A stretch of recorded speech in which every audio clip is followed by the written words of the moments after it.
The call came on a Tuesday afternoon while I was reviewing quarterly reports. A stern voice asked if I was Wren Richards. When I confirmed, she identified herself as Sandra from Coastal Trust Bank, an institution I'd never done business with. "Ms. Richards, I'm calling about the delinquent payments on your beach house loan. We've sent several notices but haven't received any response." I nearly dropped my coffee. "There must be some mistake. I don't have any loans with Coastal Trust. The loan was taken out 3 months ago, secured against your property at 1842 Ocean Drive. According to our records, you're behind by $12,000. My stomach turned to ice. The beach house, my sanctuary, my reward to myself after years of climbing the corporate ladder, was paid for in full. I'd bought it outright last year. "That's impossible," I said, my voice steady despite my racing heart.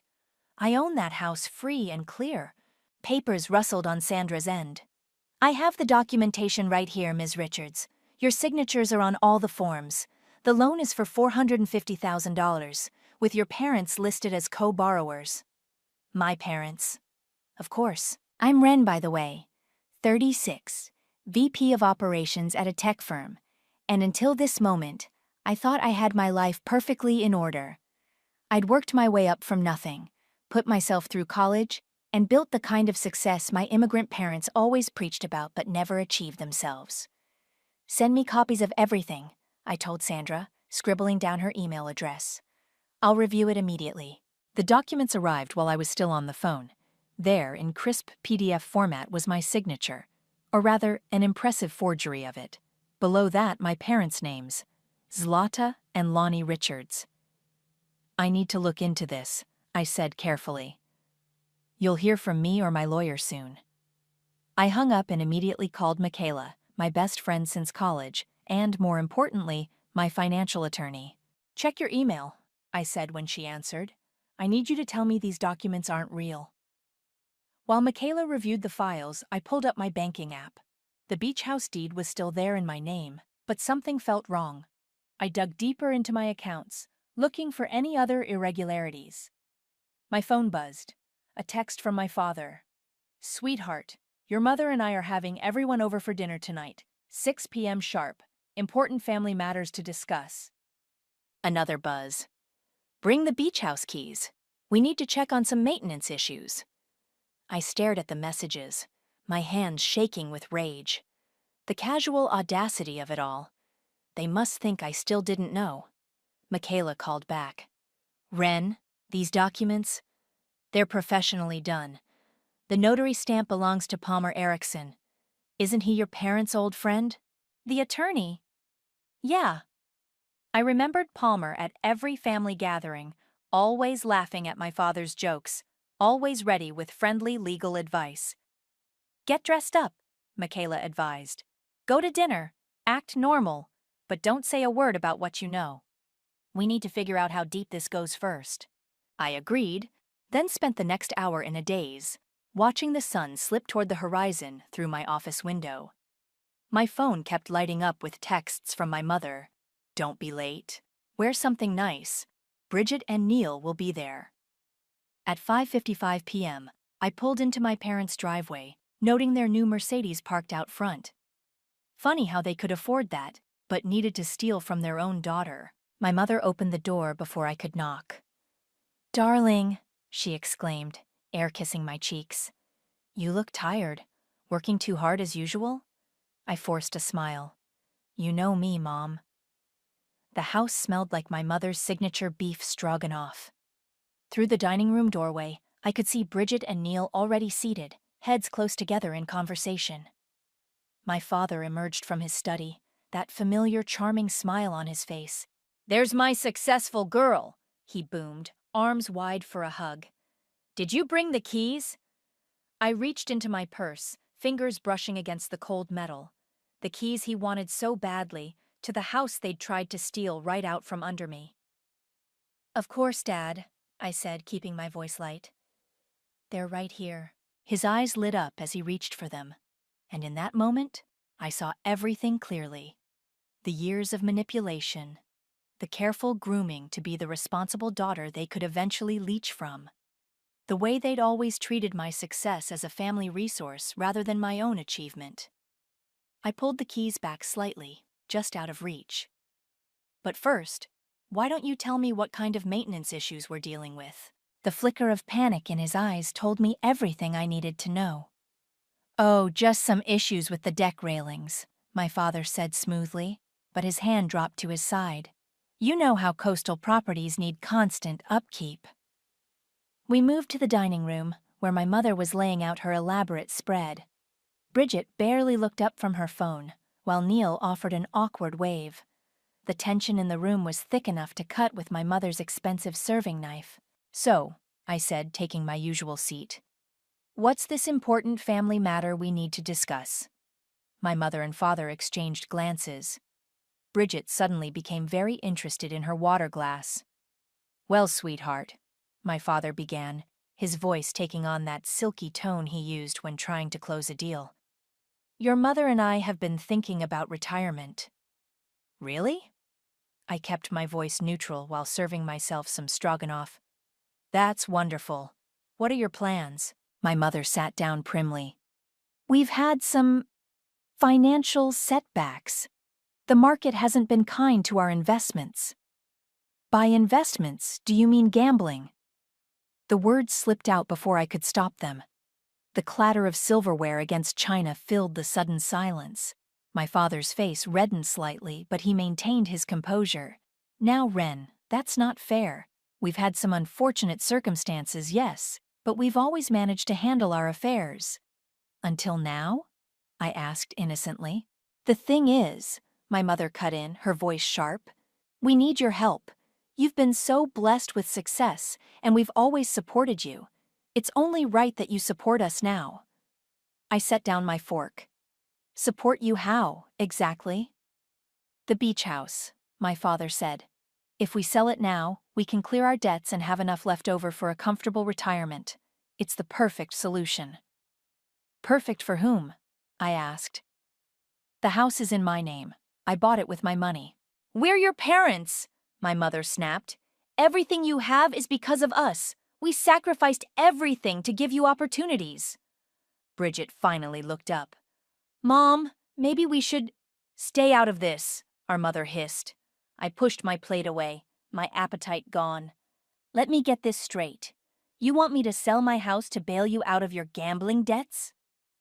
Don't be dramatic, my father said. We've already taken care of the paperwork. All you need to do is sign the listing agreement with Neil here. Neil suddenly became very interested in his napkin. The paperwork, I repeated slowly. You mean the loan documents you forged my signature on? The room went deadly quiet. My father's charm evaporated, replaced by something colder. Who have you been talking to? He demanded. Coastal Trust Bank called today. Interesting conversation. I turned to Neil. Did you know about this? He wouldn't meet my eyes. Ren, it's complicated. It's not complicated at all, my mother interrupted. You owe us this. After everything we've done for you, all the sacrifices we've made. Sacrifices? I laughed, but there was no humor in it. Like the college fund you gambled away, the one Grandma set up for me. Or maybe you mean the credit cards you took out in my name when I was 18. Bridget's head snapped up. They did what? Oh, you didn't know about those? I asked her. I found out in college when I tried to get my first apartment. My credit was already ruined. Took me years to fix it. That was different, my father protested. We paid those off eventually. And now you're trying to steal my house. I stood up, my chair scraping against the hardwood floor. Did Palmer help you forge the documents, or did you find someone else this time? My father's face went pale. You leave Palmer out of this. Why? Is he as nervous as you are about fraud charges? My mother stood up so fast her wine glass toppled, spreading red across her pristine tablecloth. How dare you threaten us? After everything. Stop saying that! I slammed my hand on the table, making everyone jump. You didn't sacrifice anything. You took. You always took. And now you've gone too far. I pulled out my phone and held up the screen, showing the email from Sandra at Coastal Trust. You have 24 hours to come clean about the forgery, or I'm going to the police. You wouldn't, my father said, but his voice shook slightly. Try me. I grabbed my purse and headed for the door. Oh, and Dad, about those beach house keys? I turned back with a cold smile. I changed the locks last week. Funny how things work out. The last thing I heard as I walked out was Bridget asking, "What did you two do?" I got into my car, hands shaking as I turned the key. My phone was already buzzing with messages, but I ignored them. Instead, I called Michaela. How did it go? She asked. Time to move to phase 2, I said. How fast can you get those fraud papers ready? I'll have them on your desk first thing tomorrow. I pulled out of the driveway, watching my parents' house shrink in the rearview mirror. The game they'd been playing for years was finally over. They just didn't know it yet. Michaela's office always reminded me of a war room. Today, spread across her desk were bank statements, loan documents, and property records. The paper trail of my parents' betrayal. Look at this, she said, pointing to a highlighted section. The trust your grandmother set up specifically prohibited using any properties as collateral without the trustee's approval. That's me. These loan documents shouldn't even exist. I leaned closer. So how did they get around that? They didn't. Palmer backdated documents showing the trust was dissolved last year. She shuffled through papers. But I have the original trust documents right here, still active. My phone buzzed. Another message from my father. I ignored it. There's more, Michaela continued. I had my assistant dig deeper into your accounts. Look at these transactions. She pulled up a spreadsheet on her monitor. Small withdrawals, ranging from $500 to $2,000, scattered across different accounts over the past 5 years. They've been skimming, I said, feeling sick. All this time. A knock at the door interrupted us. Bridget stood there, looking uncomfortable. Can I come in? She asked. I nodded, and she slipped inside, clutching her designer purse like a shield. I need to tell you something, she said, about Mom and Dad. Let me guess. You knew about the loan? She flinched. Not exactly. I knew they were planning something with the beach house. I told them they were going too far, but... She trailed off. But what? Mom said you owed them, that you'd gotten everything while I got nothing. Bridget's voice cracked. I was jealous, okay? You with your perfect career and your beach house and everything just working out for you. Working out? I laughed bitterly. Do you remember when I couldn't get an apartment in college, when I had to work 3 jobs just to afford a room in that sketchy basement? They said that was because you were bad with money. No, it was because they opened credit cards in my name and maxed them out. I pulled out my phone, showing her the old credit reports I'd saved. See these? All opened when I was 18, all defaulted within a year. Bridget's face went pale. I didn't know. There's more, Michaela interjected, sliding forward a bank statement. Remember those savings bonds Grandma gave you both for college? Mine disappeared, Bridget said. Mom said the bank lost them. No, I said quietly. They cashed them. All of them, yours and mine. Look at the dates. Bridget's hands shook as she read the document. This was right before my first semester. They said they couldn't afford my tuition, that I had to take out loans. While they were gambling away our college funds, I finished.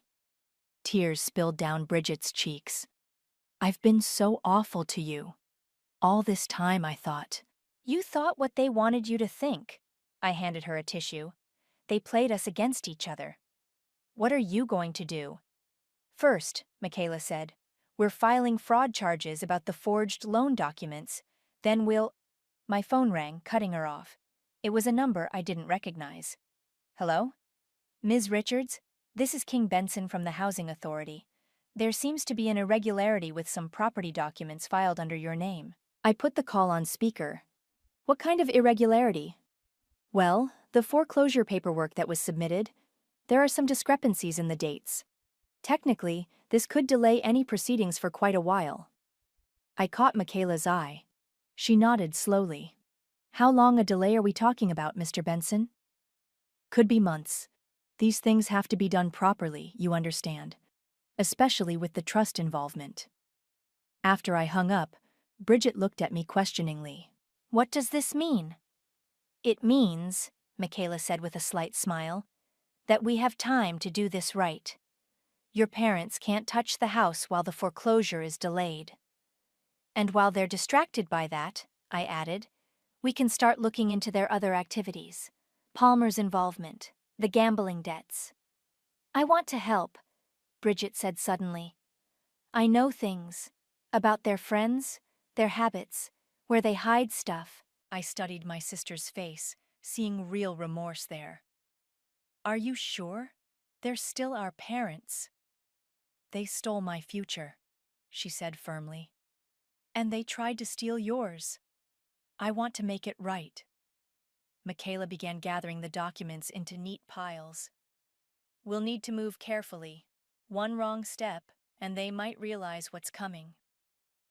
They won't, I said, thinking of my father's smug face at dinner, my mother's cold certainty that I would give in. They still think they're in control. So what's next? Bridget asked. I picked up the trust documents, running my finger over my grandmother's signature. Next, we start pulling threads, and we don't stop until their whole web falls apart. The next family dinner was my mother's idea. To clear the air, she'd said on the phone, her voice honey-sweet. I agreed immediately. It was the perfect opportunity to set things in motion. I arrived early, watching my mother flutter around the kitchen like nothing was wrong. She'd made her famous pot roast, trying to recreate the comfort of childhood dinners when things were simpler. The bank called again, I mentioned casually, helping her arrange plates. Her hands stilled for just a moment. Oh? Apparently there's been a lot of banking fraud lately. They're doing a big investigation. I kept my voice light. Isn't that interesting? The serving spoon clattered against the counter. I'm sure it's nothing to do with us. Of course not, I smiled, though Palmer seemed quite concerned when I ran into him yesterday. Before she could respond, the doorbell rang. Bridget arrived with Neil, followed shortly by our father. The tension in the room was electric. How's the beach house? My father asked, trying to sound casual. Secure, I replied, meeting his eyes. Very secure. Dinner started quietly. The only sounds the clinking of silverware and my mother's attempts at small talk. I waited until everyone had wine in hand before speaking. I had an interesting meeting today, I said, with the fraud department at Coastal Trust. My father's fork froze halfway to his mouth. Ren, they're launching a full audit, something about irregular loan applications. I took a sip of wine. Apparently they're finding all sorts of fascinating patterns. That's enough, my mother snapped. We're trying to have a nice family dinner. Like when I was 10, I asked, when you told me my college fund would be safe if I just trusted you? Neil shifted uncomfortably. Maybe I should go. No, stay, I said. You knew about the loan documents, didn't you? That's why you agreed to list the house. I didn't know everything, he protested weakly. But you knew enough. My father stood up suddenly. You're making a mistake, Ren. We can work this out privately. Like you worked out Grandma's trust? Or Bridget's savings bonds? Bridget's head snapped up. Tell them what you told me, Neil. All eyes turned to him. He looked like he wanted to disappear. I saw the paperwork, he admitted. Palmer asked me to backdate some property assessments, said it was just a formality. You had no right to involve him, my father growled at me. Like you had no right to forge my signature? I pulled out my phone, set it on the table. Everything's documented now. The fraud, the theft, all of it. One call, and it all comes out. My mother's face went pale. You wouldn't dare. We're family. Family doesn't steal from family, Bridget cut in. Family doesn't lie and manipulate and— Be quiet, our mother hissed. You ungrateful. No, I interrupted. She gets to speak. We both do. For once in our lives, you're going to listen. The silence that followed was deafening. My father sank back into his chair, suddenly looking old. "What do you want?" he asked quietly. "I want you to come clean. To the bank, to the authorities, to everyone you've lied to." I leaned forward. "Or I'll do it for you." "You'll ruin us," my mother whispered. "You did that yourselves." I stood up, dropping my napkin on the table. "You have until tomorrow to call Palmer, confess to the bank, and start making this right. After that, everything goes public." "And if we refuse?" my father challenged, but his voice lacked conviction. "Then I have a very interesting meeting scheduled with a journalist friend of Michaela's. She's doing a story on financial elder abuse and fraud. Imagine the headlines." I walked to the door, Bridget following close behind. At the threshold, I turned back one last time. "Oh, and Mom? The pot roast is dry, just like it always was." Outside, Bridget grabbed my arm. "Did you see their faces? Do you think they'll do it?" "They'll try to find a way out first," I said, getting into my car. "But they're running out of options." My phone buzzed, a text from King at the Housing Authority. "Documents filed. Foreclosure officially delayed pending investigation." I showed it to Bridget. "The net is closing. They just don't know how tight it is yet. What if they run?" "They won't." I started the engine. "They care too much about their reputation. And tomorrow, that's exactly what I'm going to threaten." As I drove away, I saw my parents through the dining room window, heads close together in urgent conversation. They still thought they could talk their way out of this. They were about to learn just how wrong they were. Senior financial abuse, a growing crisis in our community. I read the headline aloud to Michaela as she reviewed the draft article on her laptop. Her journalist friend Sarah had done an excellent job weaving my parents' actions into a broader exposé. Names withheld, for now. "This will destroy them," Michaela said, not looking up. "Are you sure?" Before I could answer, my phone lit up with a text from Bridget. "Mom's credit card just got declined at Nordstrom. She's having a meltdown in the store." "It's starting," I said, showing Michaela the message. "The account freezes are kicking in." My phone rang. Palmer's number. I put it on speaker. "Ren, please," he said without preamble. "Your father's been calling me non-stop. They're desperate." "Are you ready to hand over that signed confession?" A heavy sigh. "Meet me at my office in an hour. Bring your lawyer." Palmer's office looked exactly as I remembered. Dark wood, leather chairs, success oozing from every corner. But now he sat behind his desk like a deflated balloon, sliding a manila envelope across to Michaela. "It's all there," he said. "The dates, the forged documents, everything. I kept records, just in case." "Smart man," Michaela said, reviewing the papers. "They'll lose everything," Palmer muttered. "They already lost me," I replied. "This is just paperwork catching up." Back in my car, another text from Bridget. "Dad tried using his golf club credit line. Also frozen. He's freaking out."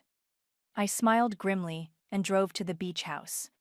The sunset painted the waves orange as I walked along the shore, phone pressed to my ear. "The article runs tomorrow," Sarah confirmed. "Want to know the best part? 3 other families came forward with similar stories after I started asking questions. Your parents weren't just stealing from you." "Send me the details," I said. "And Sarah, thank you." My phone buzzed again. My mother this time. I let it go to voicemail, then played the message. "How dare you freeze our accounts? We are your parents. You have no right to—" I deleted the rest. A black SUV pulled up to my house. Bridget stepped out carrying a box. "Found these in Mom's closet," she said, setting it down on my deck. More bank statements, credit card applications, even Grandma's old checkbook. We sat watching the waves, the box of evidence between us. "Neil confessed everything," Bridget said quietly. "How they pressured him to help with the property assessments. How they promised him a cut of the beach house sale. And I dumped him." She smiled slightly. "Turns out I don't like cowards." My phone lit up, a text from King. "Coastal Trust is launching a full audit. Multiple accounts flagged for suspicious activity. Then another message, this one from an unknown number. Ms. Richards, this is Detective Morris with the Financial Crimes Unit. We'd like to schedule an interview regarding some recent fraud allegations. I showed the messages to Bridget. No turning back now. Good. She stood up, brushing sand from her jeans. I'm tired of their lies. That evening, I drove past our parents' house.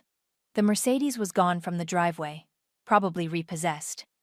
Through the windows, I could see them pacing, gesturing frantically as they talked on their phones. My mother spotted my car and rushed outside. Ren! Stop this madness right now! I rolled down the window. Check tomorrow's paper, Mom. Business section. You might find it interesting.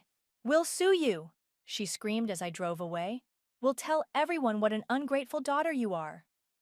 I laughed, actually laughed, because they still didn't get it. They had no power anymore, no money, no leverage, no sympathy from the community they'd fooled for so long. Back home, I poured a glass of wine and opened my laptop to find an email from Palmer's secretary. Thought you should know. Your father just tried to access the trust fund documents. System showed them as restricted. He threw a paperweight through the office window. Police were called. I forwarded it to Michaela with a single word. Progress. My phone buzzed one last time. Bridget again. Mom's calling all her friends trying to get emergency loans. No one's answering. Think they finally figured it out? Not yet, I texted back. But tomorrow's paper will help. I walked out onto my deck, listening to the waves crash against the shore. Somewhere in the darkness, my parents were watching their carefully constructed world crumble. By this time tomorrow, everyone would know exactly who they really were. And I would finally be free. The newspaper hit driveways at 6 a.m. By 6:15, my mother was screaming into my voicemail. How could you? Your own parents! We're the talk of the entire town! Her voice cracked with rage. If you don't fix this right now. I deleted the message and pulled up the article on my phone. Sarah had done a masterful job. The story detailed multiple cases of financial exploitation, with my parents' actions featured prominently. Though still unnamed, their description was unmistakable to anyone who knew them. Michaela arrived at my house just as another call came in, this time from Detective Morris. We're executing a search warrant at your parents' residence, he said. Given the evidence you provided, we'd like you to come down to the station to make a formal statement. I looked at Michaela, who nodded. We'll be there in an hour. As we drove to the station, texts flooded my phone. Family friends, distant relatives, even my mother's bridge club members, all expressing shock and asking if the story was about my parents. At the police station, Detective Morris led us to an interview room. Palmer's already given his statement, he said, sliding a document across the table. Signed a full confession this morning. Smart man, got ahead of the charges. What about my parents? I asked. Officers are at their house now. But Ms. Richards... He paused. You should know they're not taking this well. Just then, his radio crackled. Detective, subjects are attempting to destroy documents, requesting backup. Excuse me, he said, standing quickly. Please wait here. Michaela squeezed my hand. You okay? Before I could answer, the door burst open. My father stood there, face red with fury, 2 officers right behind him. You ungrateful little... he started. Sir, step back, one officer ordered, grabbing his arm. She's lying, he shouted as they pulled him away. Everything we did was for her. My mother appeared in the doorway next, eerily calm. We raised you better than this, she said coldly. After everything we sacrificed? You mean after everything you stole? I stood up. The trust fund? The credit cards? The forged documents? We deserved that money, she snapped. Who do you think you are? I'm the daughter you tried to rob. I pulled out a stack of papers. And here's every illegal thing you've done to me since I was 18. Documented, witnessed, and ready for the prosecutor. The color drained from her face. Behind her, Bridget appeared, looking shaken. Mom, she said quietly, they found the other forged documents in your jewelry box. Our mother spun around. You helped them search? You betrayed us too? No, Mom, you betrayed us. Both of us. For years. Detective Morris returned with more officers. Mrs. Richards, we need you to come with us now. This isn't over, she hissed as they led her away. Family doesn't do this to family. Exactly, I called after her. Remember that next time you try to steal from your children. The station buzzed with activity as officers processed my parents. Through the window, I could see reporters gathering outside. The story was breaking wide open. Bridget slumped into a chair beside me. They found everything. The gambling receipts, fake loan applications, even Grandma's old checkbook with practiced copies of her signature. Are you okay? I asked. She laughed hollowly. No, but I will be. She pulled out her phone. Look at this. Palmer's been disbarred. It's all over the legal websites already. Michaela returned from talking with the prosecutor. They're charging them with multiple counts of fraud, forgery, and financial exploitation. Given the evidence and Palmer's confession, they're looking at serious time.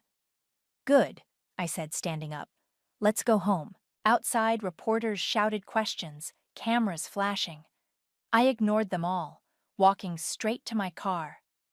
Through the station windows, I could see my parents being processed. My father's shoulders slumped in defeat, my mother's face a mask of cold fury. They're saying Dad had gambling debts with some dangerous people, Bridget said as we drove away. That's why they were so desperate for the beach house money. They'll have plenty of time to think about their choices now, I replied. My phone buzzed with a text from King. Foreclosure proceedings officially terminated. Your house is safe. Later that evening, standing on my beach house deck, I watched the sun set over the water. My parents had tried to take this peace from me, this sanctuary I'd built for myself. Instead, they'd lost everything. Their reputation, their freedom, their carefully constructed facade of respectability. Bridget joined me, 2 glasses of wine in hand. To karma, she said, handing me one. To consequences, I replied, clinking my glass against hers. The waves crashed against the shore, washing away another day, and with it, the last remnants of my parents' control over my life. The courthouse steps were crowded with reporters when my parents arrived for their arraignment. Gone were the designer clothes and confident struts. My mother wore a plain black dress. My father a rumpled suit that hung loose on his frame. They looked smaller somehow, diminished. Ren, Michaela touched my arm. You don't have to watch this. Yes, I do. Inside, we sat near the back as the charges were read. Fraud, forgery, financial exploitation, the list went on and on. With each count, my mother's spine stiffened. My father just stared at his hands. How do the defendants plead? Not guilty, Your Honor, their court-appointed lawyer said. Of course, they'd never admit fault, even now. During the recess, Bridget showed me her phone. Local news websites were blazing with headlines. Prominent couple charged in major fraud scheme. Parents accused of stealing from daughters. Financial predators in our community. There's more, she said quietly. Remember the Andersons? Their daughter came forward. Mom and Dad tried the same thing with them last year. A tap on my shoulder made me turn. King stood there, holding a manila envelope. Ms. Richards, these just came through from the title company. Your house is officially clear of all claims. They've invalidated the fraudulent loan completely. I took the envelope, feeling its weight. Thank you for everything. He nodded. Sometimes karma needs a little help. Back in the courtroom, the prosecutor detailed the evidence. Bank records, forged documents, Palmer's confession. With each new revelation, whispers rippled through the spectators.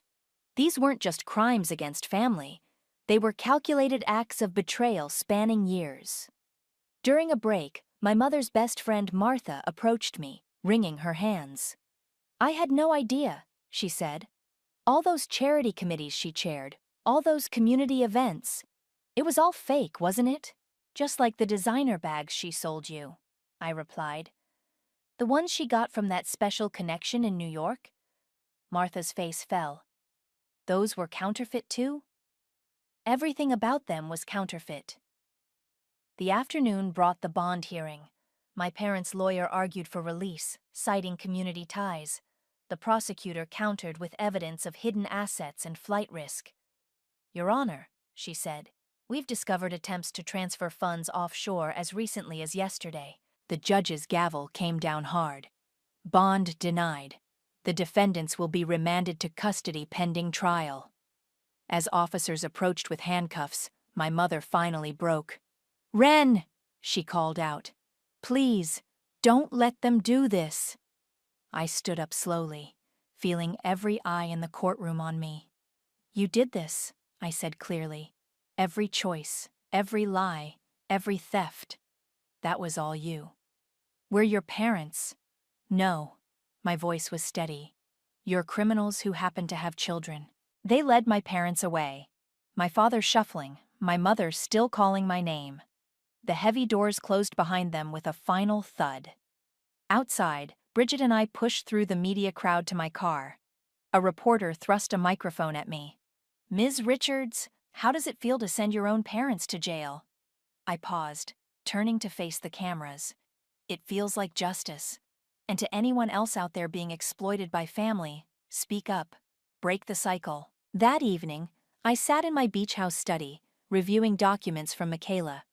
Lists of my parents' victims, amounts stolen, lives damaged. With trembling hands, I began writing checks. Not large amounts, but enough to help some of their victims start recovering. "You don't owe them anything," Bridget said, watching me. "I know, but I can help make it right." My phone buzzed. A text from Detective Morris. "Thought you should know. Your mother's bridge club visited the station today. Turns out she was running a pyramid scheme through their investment group. More charges coming." I showed Bridget the message. She laughed, but it was hollow. "Will it ever end?" she asked. "Soon," I said. "They've lost everything now. Money, freedom, reputation. Even their friends know the truth." Through the window, I could see my parents' country club in the distance, the place they'd once held court, throwing lavish parties with stolen money. Now they were headline news for all the wrong reasons. Bridget poured us both some wine. "To karma?" "No," I said, raising my glass. "To truth. It always comes out eventually." As the sun set over the water, I thought about my parents in their cells, finally facing consequences after a lifetime of manipulation. They'd tried to steal my house, my money, my future. Instead, they'd lost everything that mattered to them, including their daughters. Sometimes justice arrives in unexpected ways. Sometimes it takes losing everything to understand what you had. And sometimes, the best revenge is simply letting the truth speak for itself. The verdict came down on a clear autumn morning. I sat in the courtroom, Bridget's hand gripping mine as the judge addressed my parents. "The evidence presented in this case reveals a disturbing pattern of exploitation and betrayal," she began. "Not only of your own children, but of numerous members of this community who trusted you." My mother stood rigid, her prison jumpsuit a far cry from her usual designer wear. My father seemed to have aged decades since their arrest, his shoulders permanently slumped. "In light of the overwhelming evidence and the severity of your crimes, this court sentences you to 8 years in state prison, followed by 5 years of supervised release. You are also ordered to pay restitution to all victims." The gavel struck. It was done. Outside the courthouse, Michaela handed me a thick envelope. The last of the restitution paperwork. "Every victim has been contacted, every stolen dollar accounted for." "Including Grandma's trust?" Bridget asked. "Especially that." Michaela smiled. "The trustees voted to redistribute it equally between you two, as she originally intended." My phone buzzed, a message from King. Palmer just finished his community service presentation at the senior center, warning elderly residents about financial fraud. Ironic, isn't it? A reporter approached, microphone extended. "Ms. Richards, any comment on the sentencing?" "Just this," I said, facing the camera. "Trust should be earned, not assumed. even from family, especially from family. Back at the beach house, Bridget and I walked along the shore. The waves crashed against the rocks where our parents once planned to build their retirement dream home. With my money, of course. "Did you see Mom's face?" Bridget asked, "when they read the victim impact statements?" First time she's ever had to listen to the truth about herself. Martha's statement was brutal. All those fake investment opportunities, the counterfeit luxury goods. The truth usually is brutal. I picked up a shell, examining its broken edges. But necessary. My phone rang, Detective Morris updating me on the ongoing investigations. More victims had come forward, more charges being filed. The web of deception kept unraveling. "They'll never stop, will they?" Bridget said after I hung up. "Even in prison, they'll probably try to run some kind of scheme. But they can't hurt us anymore." I pulled out a small box from my pocket. Speaking of which, inside were 2 sets of keys, the originals my father had demanded so long ago. "What are you going to do with them?" I walked to the edge of the water. Something I should have done years ago. The keys arced through the air, glinting in the sunlight before disappearing beneath the waves. Symbolic, maybe, but it felt right.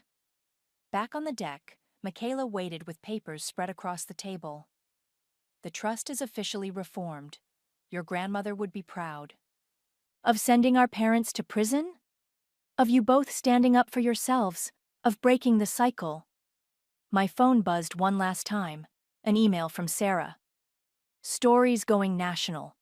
Producer wants to do a documentary about financial abuse in families. Interested in sharing your experience?" I showed it to Bridget. She nodded slowly. "If it helps other people recognize the signs," she said, "maybe some good can come from all this." The sun was setting now, painting the water in shades of gold and crimson. Somewhere in a prison cell, our parents were beginning their new reality. No more manipulation, no more schemes, no more control over our lives. "You know what I don't feel?" I said suddenly. "What?" "Guilty. They kept telling us we were betraying them, that family doesn't do this to family. But they were wrong. Family doesn't steal from family," Bridget finished. "Exactly." I raised my glass. "To real family. The ones who build you up, not tear you down." As darkness fell, we sat listening to the waves, no longer haunted by the weight of obligation or the chains of manipulation. Our parents had tried to steal my house, my future, my peace. Instead, they'd lost everything that truly mattered. The beach house stood strong against the darkening sky, its lights warm and welcoming. Not just a house anymore, but a symbol of everything they couldn't take. My independence, my strength, my truth. I thought of the keys sinking to the ocean floor, releasing the last hold they had over me. Some doors need to stay closed forever. Some trusts, once broken, can never be repaired. But others, like the bond between sisters who survived together, like the friendship that helped expose the truth, like the strength that comes from standing up for yourself, those grow stronger with every test. The waves kept rolling in, washing away the old, making room for something new, something true, something free.